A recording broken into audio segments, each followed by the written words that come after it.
Hey, what's up? This is Eric Peterson from Testament and Dragonlord, and you are listening to BODS Mayhem Hour. Welcome to BODS Mayhem Hour, your source for all hard rock, heavy metal, new metal, alternative, punk, horror punk, hardcore, rock, and all local bands, with your host, John the Bod, a.k.a. the Bodfather. Hey everybody, welcome to BODS Mayhem Hour. I'm your host, John the Bod, a.k.a. the Bodfather, and as always, I'm bringing you guys awesome interviews. Today is an honor and a privilege to have Mr. Eric Peterson. He's the guitarist of Testament, but he's also the vocalist and guitarist of Dragonlord, and we're going to be talking to him about that. So Dragonlord's third album, Dominion, is out September 21st via Spinefarm Records. This is the follow-up to 2005's Black Wings of Destiny.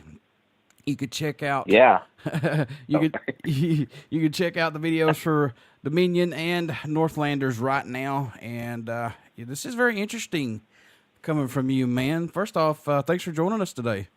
Oh, thank you. Yeah, today's the 21st, so it's out today. That is right. See, let's see, my mind's already all over the place. So yeah, out today, folks. Yeah. You formed Dragonlord in 2001. When you were creating and writing music for this band, or thinking of what it could be, what led you to do like darker, heavier music with this band, if that makes sense, possibly, or fantasy stuff with this band? I was a fan of this genre of music, black metal stuff, and I didn't really want to, since I was super into it, I didn't really want to push that into Testament. So I figured, an alter ego band would be fun. And I met a keyboard player, and it happened really quick. This was all in like late 99, 2000, and we put it together, and I didn't know what was going to happen. I just wanted to jam and do something with symphonic sounds and, faster beats and crazy evil vocals. But it came out really quick, and it was fun. It was cool. That's a cool thing, man. I know you've got Testament and everything like that, but it's cool. And I say this a lot, and I don't mean this in disrespect for any musicians, but it's cool when you can go from Testament, as heavy as they are, as you guys are, then go to this. Yeah, brutal. Yeah, exactly. And go to this and do your own thing and add like symphonica, stuff like that, electronica stuff. It blows my mind because it broadens your musicianship, as I should say. Yeah, definitely. It's a challenge, and the third record. I think third records for a band are kind of really show where the band's at. Although this isn't a band, so it shows me where I'm at as a solo artist, I guess. Of course, with Lyle. Lyle's a big part. That's the keyboard player. But it's just it's a different take on what I've done for the last 30 years. But without saying, Testament's still my main band and totally into it. So there's no discrepancies there. This is just something that I've been working on in the shadows. Yeah, folks, let's get that straight up, right? He's still with Testament, okay? He's not going anywhere whatsoever. Yeah, it's just a lot of fun. Yeah. It took a while because of my schedule, but I persevered on it and just wanted to get this out. I knew I had some cool stuff, and I'm happy. It came out really good. Yeah, it's actually pretty good, man. These three singles that I've got to listen to is it's pretty awesome, actually. I like this side of you guys, man. Sweet. What was it about the lead single, Dominion, for you to say this is going to be the single, when you were writing and creating this? Or did it just hit you guys all at once? So, yeah, we're just going to do this one for the single. Well, it's the title track, and it's the first vocal song on the record. And it made sense. It's got pretty much all the, everything in it musically that surrounds the record of, all the different ideas and beats and lots of orchestrated instruments and guitar solos and clean singing. It just kind of has it all. There's some other ones that are, maybe more focused on one thing, like Lamia's more like not hard rock, but kind of more grooving heavy. That one to me would be more, a lot of people thought that would be the more first choice, but Dominion has just got that sound, I think. Now, you mentioned you worked with Lyle Livingston on this, and plus you worked with Alex Bent from Trivium on drums, and plus you worked with notable fantasy metal female singer Leah on this. So, how was working with all of these folks on this, man? It was a privilege. The ideas were there, but having them come in and helping me get my ideas down, and even better, getting someone like all of them I mean, especially with Leah and Alex, they were more kind of hired guns to do the record. Lyle's just more like me, just we create together. But getting those people to, you know, create and bring to life of our ideas, you know, people like that are that talented. It just makes it that much easier, and it makes it funner. Like, it makes your ideas just like, wow, this is even better than I pictured. So that's pretty cool. Now, going from Testament to Dragonlord, how long did it take to record this album? Well, I mean, if you look at the time that I was in the studio, it was a little bit longer than a normal record, but it was spread out through so many years of just getting in the studio to get it done. You know, like 1 year I worked on it for, you know, off and on, you know, like 1 day a week here, 2 days a week there. I had to go on tour, come back, work for, you know, 3 days. So it was kind of scattered all over the place. But, you know, with all that, you know, time being spaced apart, it was kind of problematic because it was hard to open the wound again and get back into it. But it also brought a lot of new ideas, and it brought new opportunities, you know, thinking about Leah to redo all the choirs and the keyboard stuff, and her ad-libbing a lot of stuff and singing the duet with me on Love of the Dam. And then just, you know, reading books that I wouldn't have read if I was in the studio and just got it done, and coming up with like the song, The Discorded Melkor, which is about the genesis of the first age of Lord of the Rings. Oh, nice. I've always been a huge Lord of the Rings fan, so I'm kind of glad that happened. But yeah, so, you know, with all that, you know, time being spent on it, it kind of made for a better record. I wouldn't advise doing a record like this. It's a lot of anxiety.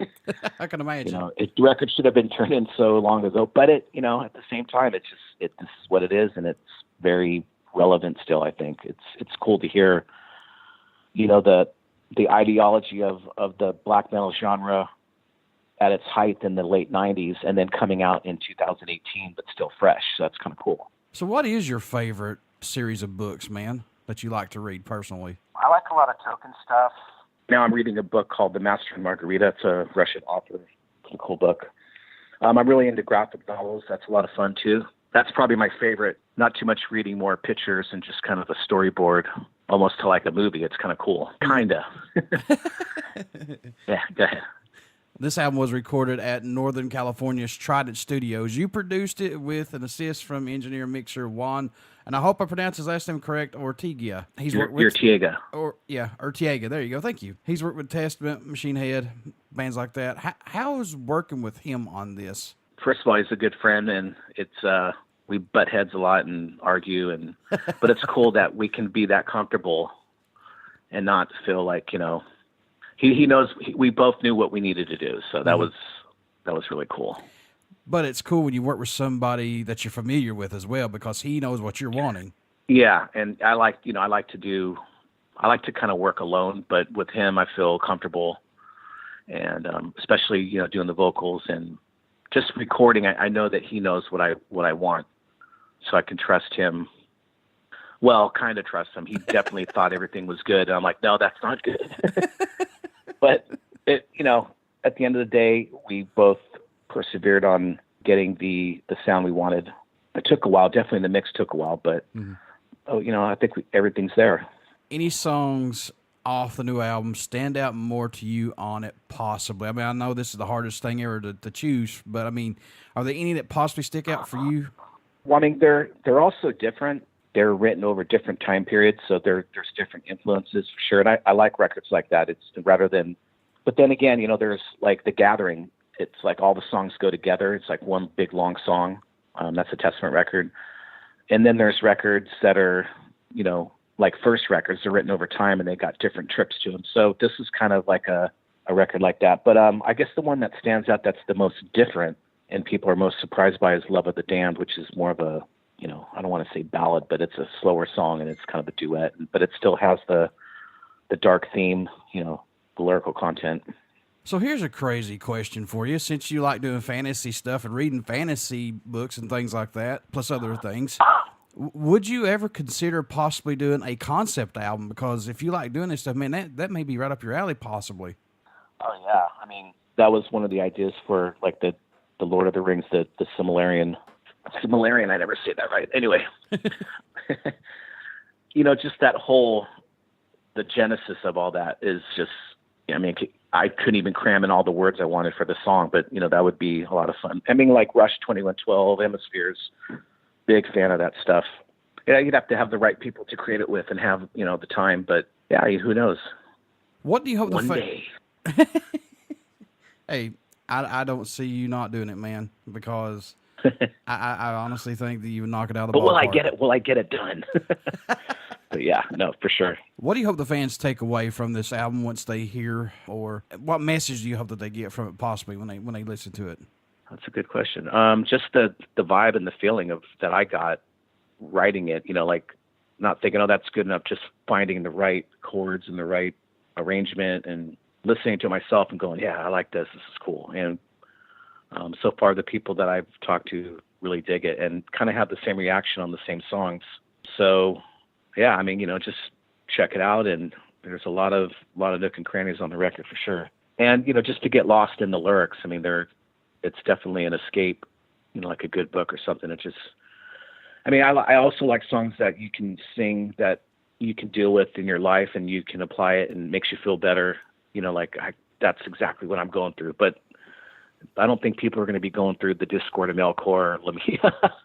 It's fantasy, but at the same time, it's like reading a good book. It just takes you to another place and more on the fantasy side, I guess.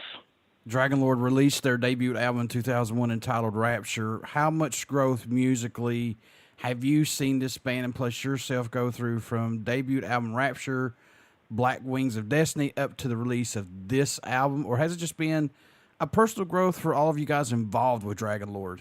Well, since the band never toured and we played the songs a million times and then got to the third record and went, you know what, we're influenced by something different now and this is our day job and we need to be more accessible.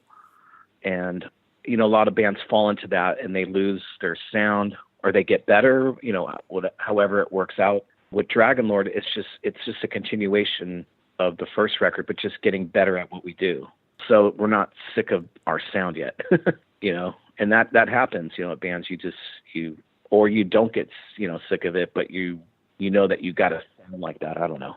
There's so many different ways to go, but more than not, you definitely switch it up a little bit in time. And I think this record is not switched up with the sound. It's just gotten better. For you, man, do you do anything differently when you come into the recording studio, either for Testament or for Dragonlord or whatever that you're working on? Do you do anything differently during that writing and recording process to help keep your mind fresh and open to new stuff, to not let it get stale for you possibly? Because I know you do a lot of stuff. No, I mean, I put the same amount of energy into anything I'm doing, whether I'm, doing a song with someone else, like Leah, we did a song called Winter Sun. We put everything into that. I think it came out pretty killer.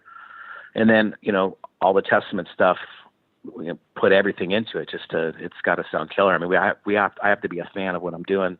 Not a fan, but, I'll want to listen to the record a lot. And the same thing with Dragonlord. It just, one of the reasons it took so long is just, hitting walls or not enough time or whatever, but, finally got it done. Now, you've not toured with Dragonlord. Are you wanting to take this out or anything possibly, or just want to do I mean, it would be fun if there was more time, maybe some one-off shows or boat trips or festivals. We'll see. I'm not really tripping on that yet, but I mean, people are asking me about it. So, I mean, that's another wound to open up, singing and playing at the same time, or maybe I won't sing and I'll play some, I don't know, there's all kinds of ideas. I'm just like, I don't know what to do. Right now, I hope everybody likes it and just take it from there. I was going to ask you that next about being the vocalist. This is a change for you. Do you like this, being the vocalist and guitarist, or do you just kind of like being just your Yeah, for sure.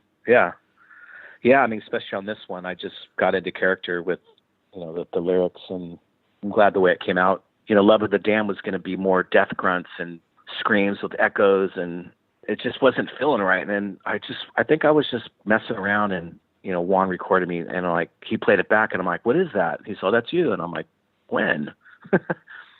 But, it just, there was a lot of accidents like that on the record where, one takers where I was maybe reading the lyrics just to show him the idea, and those were the takes. It was just weird going back and trying to redo it. It just couldn't get that feeling back. So luckily he pressed record. We're living in the digital era of recording albums to get music out quicker, and plus social media to reach out to more fans who have not, possibly got to hear of Dragonlord as of yet.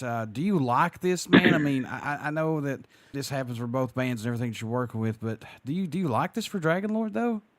Oh, for sure. I mean, it's especially for a band like Dragonlord that doesn't tour and, needs some kind of platform for people to, see it or, understand it or whatever. Speaking of that, I just launched my website. It's called enterthedragonlord.com. And it's cool. It's like a news page. It just, you can click, the different things, or you can just scroll up and down kind of like, like a news, whatever. But it just went up today, and it's got, you can buy bundles for the record. There's some, photos. There's all the media stuff that I put out, the lyrical video. Just everything's there that has to do with Dragonlord. And yeah, it's pretty cool. I'll check that out. That's pretty badass, dude. Yeah. In your own opinion, what does Dragonlord bring to the table for music that may not be out there possibly as of right now? I mean, I know you guys are not reinventing the wheel or anything, but what do you think they bring? Just the vibe of this genre, and even taking it further. I mean, I'm not pigeonholed to, the satanic black metal only. I mean, it has so many other influences, and I'm getting away with it. It seems like it's just because it's music.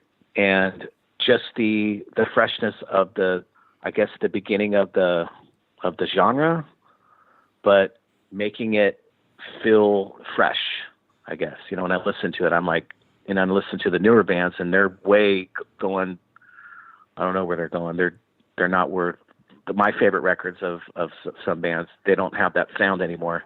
What made you want to become a musician? What was that spark for you, Eric, that said, yeah, that's what I want to do right there? I just was looking through my 8th grade yearbook, and it's got, what everybody wanted to do. And I'm like the only one that says, I want to be a rock star. And it made me remember, like, my room back then was just, the whole wall was just Kiss. Yeah. Destroyer, Rock and Roll Over, Love Gun, Alive 1, Alive 2. Those, those records right there, that was it. And then, finding Judas Priest and Scorpions, Love Drive, Unleashed in the East.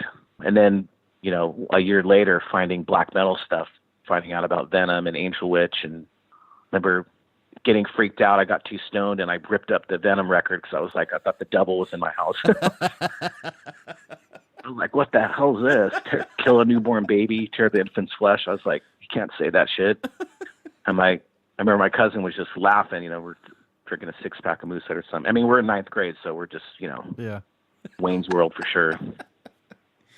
Oh, that's awesome. It's pretty funny. But yeah, I mean, those bands just did it. And I was a metalhead.